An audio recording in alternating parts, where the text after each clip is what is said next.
নমস্কার বন্ধুরা, চিকেন বিরিয়ানি শুনলেই জিভে জল চলে আসে, তাই না? দেখুন, আজকে আমি আপনাদেরকে বলবো কিভাবে সহজ পদ্ধতিতে চিকেন বিরিয়ানি করা যায়।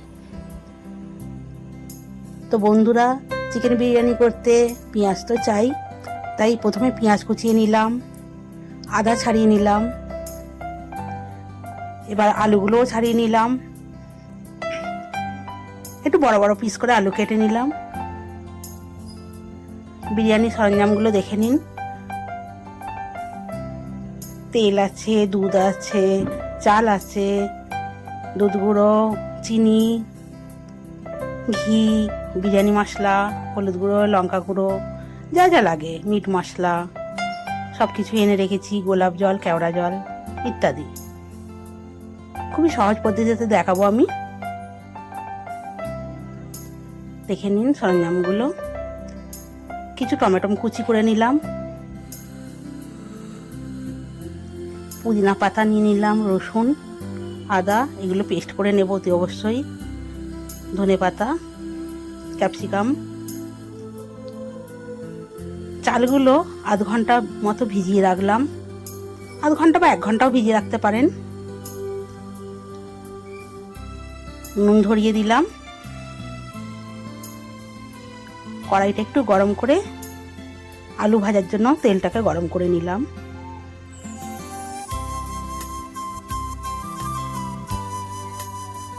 আলুগুলো তেলে দিয়ে সামান্য নুন ছড়িয়ে দিয়ে চাপা দিয়ে দেবো। এর ফলে আলুগুলো খুব সুন্দরভাবে ভাজা হবে, অথচ সিদ্ধও হয়ে যাবে। দেখে নিন, আলুগুলো লাল লাল করে ভেজে নিলাম।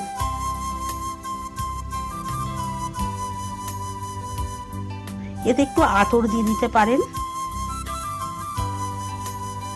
আলুগুলো ভাজা হয়ে গেছে, দারুণ স্মেল আসছে আলুগুলো থেকে। আচ্ছা, আলুগুলো ভাজা হয়ে গেলে হাফ পেঁয়াজ আমি বেরেস্তা করে নিলাম। পেঁয়াজগুলো ভালোভাবে ভাজা হয়ে গেলে তুলে রেখে দিলাম। মাংসগুলো সাইজ মতো কেটে নিয়ে এতে মশলা মাখিয়ে, মানে নুন এসব আতর একটু মাখিয়ে তেলে ভেজে নেব। আমি সামান্য পেঁয়াজ কুচি দিয়ে এইসব দিয়ে একটু ভেজে নিচ্ছি মাংসগুলোকে ভালোভাবে, একদম জল ইউজ করব না। হলুদ গুঁড়ো, লঙ্কা গুঁড়ো, রসুন বাটা,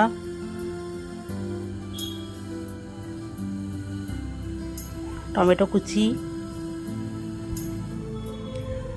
একের পর এক দিতে থাকবো। ভালোভাবে নাড়তে হবে কিন্তু।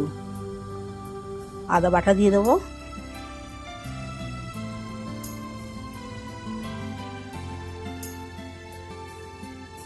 একটু ধনে পাতা কুচি, পুদিনা পাতা সবই দিয়ে দিলাম। নুন আগে থাকতেই মাখানো ছিল মাংসয়। একটু ঝাল ঝাল করার জন্য লঙ্কা গুঁড়ো দিলাম। যে যেমনভাবে ঝালটা খাবে সে সেই মতো দিতে পারে। অতি অবশ্যই চিনি দেব, তাতে টেস্ট বাড়ে। একটু ঘি, মাখন দিয়ে দিলাম অল্প করে। রেডি আমার চিকেন ভাজা, বিরিয়ানির চিকেন ভাজাটা রেডি হয়ে গেছে। পেঁয়াজও বেরেস্তা হয়ে গেছে। জলটাকে একটু দারুচিনি, মশলা দিয়ে, সাদা তেল দিয়ে ভালোভাবে ফুটিয়ে নিয়ে ভেজানো চালগুলি তুলে দিলাম। ভাতটা হয়ে হয়ে আসলো, তখন লেবুর রস দিয়ে ভাতটাকে ছেঁকে নেব। লেবুটা দিলে ভাতটা ঝরঝরে হয় এবং একটা বেশ স্মেলও আসে ভালো।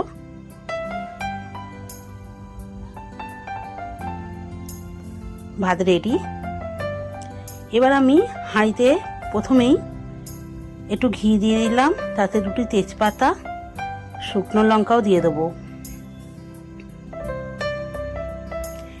এগুলো একটু ভাজা ভাজা হয়ে গেলে এবার আমি বিরিয়ানিটা সাজাতে থাকবো। প্রথমে একটু আলু দিয়ে দিলাম, তারপরে ওতে 2টো ভাত দিয়ে দিলাম, মানে চিকেনে এই বিরিয়ানির যে ভাতটা আর কি, রাইসটা, ওইটা দিয়ে দিলাম।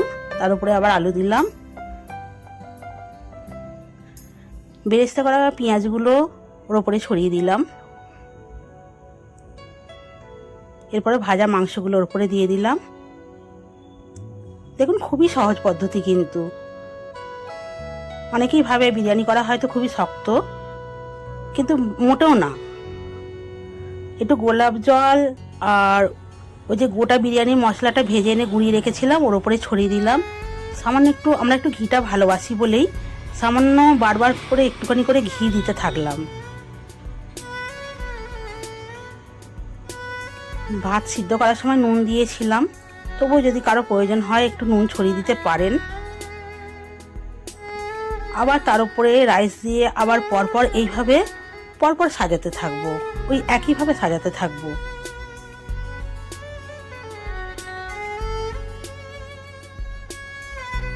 ভেবেই জিভে জল আসছে, তাই না? আমারও তাই।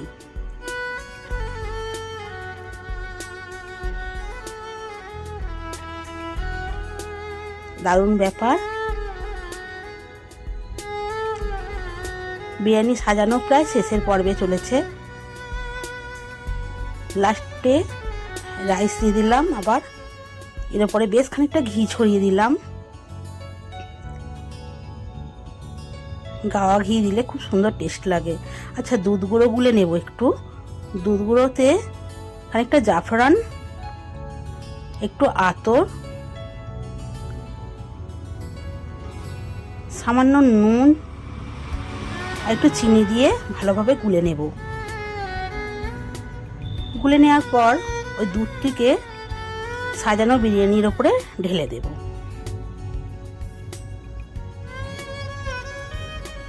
বিরিয়ানি করা ফিনিশ। এবার আমি চাপা দিয়ে তার উপরে পোড়া কাঠগুলো তুলে দেব।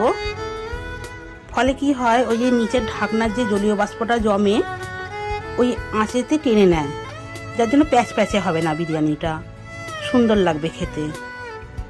ওইটা মিনিট 15-20 রেখে হাঁড়ি ঢাকনাটা আমি খুলে নেব। বিরিয়ানি রেডি। থেকে একটু নেড়ে নিলাম, তো রেডি করাই হয়ে গিয়েছে। এবার সার্ভ করার জন্য রেডি। সহজ পদ্ধতিতে দারুণ টেস্টি বিরিয়ানি। বিরিয়ানি কেমন হয়েছে? খেতে বসে গেছে, ভালো হয়েছে বলছে। কেমন হয়েছে বিরিয়ানি? আপনারা এইভাবে করে দেখবেন, খুব সহজ পদ্ধতিতে, খুব সুন্দর লাগবে। ভালো হয়েছে তো রে? থ্যাংক ইউ বন্ধুরা। এটা কে? অবশ্যই কিন্তু ট্রাই করে দেখবেন। বিরিয়ানি কেমন হয়েছে?